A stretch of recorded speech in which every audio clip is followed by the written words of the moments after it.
I developed Hair Botox treatment with a combination of natural ingredients of ginseng, coconut oil, bamboo, and caffeine. What this does is it flattens the frizz. Doesn't that sound like a beautiful idea?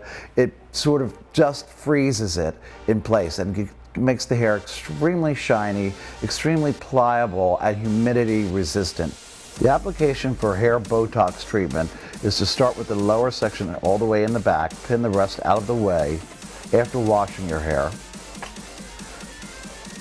Place a medium-sized amount into your hand, palm of your hands, and rub it through the hair. You want to make sure it gets distributed evenly all the way to the ends, from scalp to ends.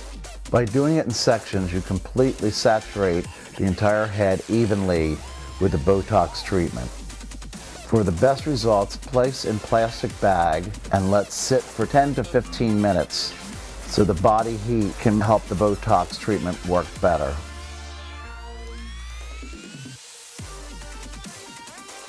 Look at Magda's hair now after her Botox hair treatment.